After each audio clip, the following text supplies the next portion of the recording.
directrice communication bu PICOC. waaw dëgg la. nu mbir mi demee. ni mu wax noonu la dañ leen jox 80 hectares jamonoy Ablaye Wade ngeen jël ci lu leen neex lu ci am. waaw d'accord merci pour que question yi nga ma posé déjà il faut savoir que Sénégal c'est un état de droit. baal ma PICOC waa fan lañu. waaw naa la ko expliquer nag PICOC fan la jógee. ak lu ñuy def. moom mais ci tënk tamit ah. waaw. Sénégal c'est un état de droit donc promoteur tey mënul ñëw rek ne suuf si fii lay jël commencer di tabax ñu bàyyi ko ci. loolu mënul nekk. PICOC pour mu wax leen kan mooy PICOC PICOC du dara du société marocaine. PICOC société sénégalaise la boo xam ne ki ko créé mi ngi njóobeen la maanaam à l'époque de Abdoulaye Wade. promoteur ya newoon ci temps Abdoulaye Wade. sànq yéen a ngi wax ne que Sénégal Dakar mi ngi commencé di rëy. donc am na benn moment boo xam ne président yi dañu wax ne nañu décentraliser nañu génn tuuti Dakar wuti ji kër ba pare Abdoulaye Wade dolli ci ñu wut ay kër pour faciliter le logement sénégalais yi nga xam ne dañu am revenu moyen. pour ñu mun a dëkk. mais ni ñu génn ci Dakar ndax réserve foncière Dakar mi ngi doon jeex. waaw ci période boobu amoon na promoteur boo xam ne c'est un sénégalais njóobeen. njóobeen yi nag seen totem mooy Jàmba Jóob. Jàmba Jóob mooy PICOC ci anglais mooy pan ci français. moo nekk PICOC ci anglais. li tax mu nekk nag investments. c'est parce que Jàmba Jóob bu njóobeen boobu ci boppam. à la base c'est un banquier sénégalais boo xam ne il a toujours vécu aux États-Unis Magatte Diop. il a toujours vécu aux États-Unis donc il a toujours travaillé avec les Américains donc il a créé sa société mu tudd PICOC Investment. 2009 la amul marocain amul kenn Magatte Diop kese la moo ko créé moom mooy fondateur société bi. li tax ñu tudd Maroc 2000 maa ngi ñëw 2009 bi Ablaye Wade waxee ne dañuy joxe donc terrain pour que ngeen mun a liggéey léegi ñoom état su la waxee ne que daf lay jox suuf. doo ñëw rek jël suuf si dafa am ci yoon bi nga xam ne foofu ngay awee dafay laaj autorité locale yi ne leen wutal leen ma suuf 80 hectares laa bëgg a jox diw mais su ko defee autorité légale yi may wax nag ay cadastre laay wax urbanisme laay wax préfecture mairie ñooñu ñëpp a ci bokk. ñooy wut tamit terrain ba pare ñëwaat encore wax ne ñun de am nañu assiette foncière boo xam ne 80 hectares la ma nga nekk ci Diamniadio. Diamniadio bi ñuy wax nag mooy gannaaw hôpital pédiatrique moo nekk ci route nationale c'est-à-dire tey soo jógee bi li gën a gaaw soo jógee Dakar soo jëlee sortie 12 mu ngi lay féete sur votre gauche foofu yëpp Diamniadio la comme ni ñu waxee Diamniadio ba ci pôle urbain foofu yëpp Diamniadio la soo ñëwee sax dañaa la mairie de Diamniadio soriwul ak mairie de Diamniadio waaw loolu suñ la ko joxee suñu waxee ne que wut nañu réserve foncière léegi dañuy wax ne que léegi am na procédure bu ci war a topp procédure bi mooy lan mooy dañuy def enquête parce que fii am na yoon enquête bi mooy lan mooy dañuy dañuy njëkk a dem laajte ndax foofu ñu leen jox ndax amul ñu fa dëkk fi ñu leen jox ndax amul ñu fa dëkk su fekkee ne dafa am ñu fa dëkk dañu war a manifester wu donc dafa am lu ñuy wax enquête commodo incommodo ça prend quelques jours yoo xam ne dañuy def avis au public pour wax ne képp koo xam ne tey am nga kër ci assiette foncière yi ñu joxe yu ñuy nar a joxe yi état bi nar a joxe parce que joxeegul na nga manifester wu ci kaw loolu am na ñu manifester wu ñi manifester wu quelques familles yi manifester wu dañ leen di dédommager boobu yëpp tuddaguñu PICOC ñu ngi ci état donc suñ leen dédommager ñoom ñu dem assiette foncière bi nag 80 hectares la dëgg la soxna si li mu wax dëgg la mais assiette foncière yi ñaar la dafa mel ni nga ne tey assiette foncière bi dañ leen jox 50 hectares jox leen 30 hectares buñ ko boolee mu nekk suñ ko boolee day nekk 80 oui. sauf que sooy def nag demande sooy def avis au public pour que nit ñi xam ndax am na ñu fa dëkkoon su am bi mu amee ñi manifesté wu on s'est rendu compte que amoon na titre foncier privé à l'intérieur de assiette foncière bi état nar a joxe am na titre foncier privé de 8 hectares loolu loo waral bi ñu defee avis au niveau du journal officiel balaa décret présidentiel bi di génn bi ñu koy changé dañu def 72 hectares parce que génne nañ 8 hectares bi waa jooju moom ci 80 hectares yi mu nekk 2 assiettes foncières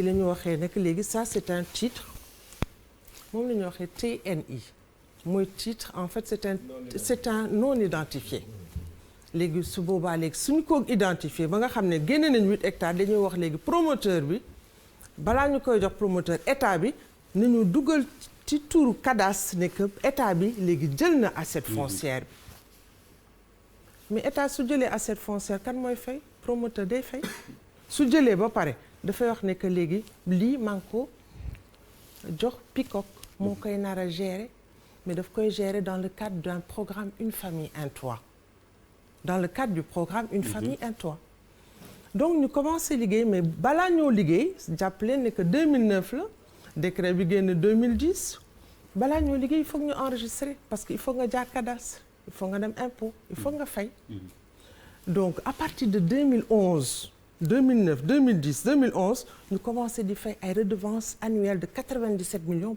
chaque an pour que au final parce que dama la koy tënkal dafa gudd mais papier bi dama ko indi rek pour ñu dem directement à li indi problème bi dama ko indi pour que nga mun a comprendre parce que après di nga gis décret bi ñuy wax donc bi ñu enregistré léegi dañu état bi ci tënkan état léegi day wax ne que assiette foncière yi dama koy alloué PICOC Investment mais dafa mel ni daf la koy loué donc da ngay fay léegi nag soo demee tey ci cadastre dem urbanisme da ngay gis ne que ci au niveau de la conservation foncière l'État du Sénégal a un titre foncier 5596/R boo xam daf ko jox PICOC 5596 R je sais très bien madame 5596/R parce que dans le projet il y a un notaire parce que suuf mënul dem te amul notaire donc dans notre première tranche on a travaillé avec un notaire dans la seconde tranche on travaille avec un autre notaire donc loolu yëpp bi mu amee chaque fois bon su amee suñu commencé lancer des travaux day am ay heures avec les populations locales population locale yooyu nag bi ñu duggee ci deuxième tranche assiette foncière bi mooy bi lii waral coow bi yëpp 30 hectares bi entièrement commercialisé ñu ngi ci 42 hectares yi population locale yi jóg ne ñoom fii ñu bëgg a duggaat ñun dañ fi am suñu ay cimetière dañ fi am suñu ay kër mairie yëg na ko ñun suñu directeur général yëg na ko ñun ñëpp ñu ñëwaat toog defaat état des lieux parce que on vous demande de faire un état des lieux pour seet ndax li ñuy wax dëgg la effectivement bi ñu ñëwee ñu gis ne que y a un cimetière donc de 30 hectares 50 hectares bi ñu dindi ci 8 hectares du mu nekk 42 parce que dinañ titre privé ñu joxaat leen 10 hectares pourquoi parce que dañ fa am cimetière donc on s'est retrouvé donc alors légué 7 hectares plus 3 hectares en zone tampon comme ça ñun suñu travaux yi du egsi sax ci seen kër yi mais loolu yëpp ça s'est bien passé et dans les règles de l'art parce que dafa am suivi te li may wax yëpp autorités locales yi yëg nañ ko mairie bi xam na ko tey soo demoon tey bay bëgg a jënd tey terrain ci suñu titre ñoom dinañ ñëw wax la nekk attention fii nga bëgg a jënd terrain PICOC enregistré na ko ba pare. kon wooy le problème da ngeen tabax ay kër ba pare. est-ce que lii waral nag marocain yi investisseur lañu en 2009 ba 2013 ñu commencé bëgg a tabax PICOC ubbi capitalam ci la PICOC ubbi capitalam mu am américains yi dugg marocains yi dugg moo tax tey ñuy tudd ne suñu directeur général marocain la. À hauteur de combien? Et pas? Ils sont à 51%. Ils sont majoritaires. Et en fait bi ñu dugg see ci capital bi suñu eux ils ont nommé le directeur général mu nekk. Ani Maguette Diop. Maguette Diop PCA. waaw moom mooy PCA. moom mooy PCA Et minoritaire. il est là dans les il est là hein, au niveau des papiers. Donc on a commencé à travailler bi ñu commencé à travailler itam kan la ñu liggéey mais kër yi jaay ñu ko ay marocain der kër yi sénégalais lañ koy jaay. am na kon lu ngeen jot a tabax. te ñun am na lu ngeen jot a 30 tabax hectares yi ma lay wax yëpp entièrement commercialisé ñu ngi liggéey avec les agents du port. am na 200 villas yu ñu livré aux agents du port. waa port yi au niveau donc du 30 hectares. ñu commencé waat di liggéey sur les 42 hectares bi ñu leen dindilee ñoom 10 hectares. mu des léegi 32 hectares ñu commencé di liggéeyaat pour livrer waat yeneen 200 villas aux agents du port. Et quelle est la part des populations autochtones dans ce que vous faites? En fait, si vous voyez bien, la société Peacock, c'est une société de promotion immobilière. Donc, en fait, nous ne sommes pas des constructeurs. Nous sommes des vendeurs. Nous ne sommes pas des constructeurs. Donc, nous, nous travaillons avec des Sénégalais. La société, les constructeurs, c'est des Sénégalais, c'est des Sénégalais. Tamit soo ñëwee ci suñu projet di nga gis ne que yenn maçons yi ak yenn yëpp ils viennent de Dougar. Mais c'est quoi le problème? On travaille avec les gens de waaw Dougar. finalement waaw mais finalement lu leen jotale non il y a un souci. ma ni finalement lu leen jotale nañ déglu mu leer s'il vous plaît finalement waaw lu leen jotale li ñu yegg si mooy 10 hectares yi bon indiwuma sama plan parce que dafa rëy. bëggoon naa leen indil mais dama indi yenn papier yi. li ci nekk mooy fi nga xam ne délibéré jox nañ leen ko. ñoom ñu ne dañuy jëlaat encore yeneen 10 hectares ñu ne mënuñu leen ko jox na parce que yéen li jox nañ leen déjà 10 hectares te yii ngeen di laajte ñun ñu ngi ciy liggéey. ñu ngi liggéey avec des agents yoo xam ne c'est déjà les agents. Mais on n'a jamais demandé 10 hectares, on a demandé à ce que vous quittez les terres. waaye ah yow ñu quitter purement et simplement on a demandé parce que ça ne revient pas de xaaral dina soo ñëwee tey suñu société. marocain ban ngay gis. mais ñun ñëpp ay sénégalais lañ. soo ñëwee tamit ci suñu projet kuy gis mais ay sénégalais. tey cité des fonctionnaires soo fa ñëwee ay sénégalais ñoo fa dëkk. C'est une société de droit sénégalais. C'est une société de droit sénégalais. Mais qui n'est pas sénégalaise. Mais si elle est sénégalaise. Comme Maguette Diop, dans tous les cas, il est minoritaire en action. Mais madame, laissez-moi juste terminer. Voilà. Laissez-moi juste terminer. Je suis venue pour rétablir le droit, madame.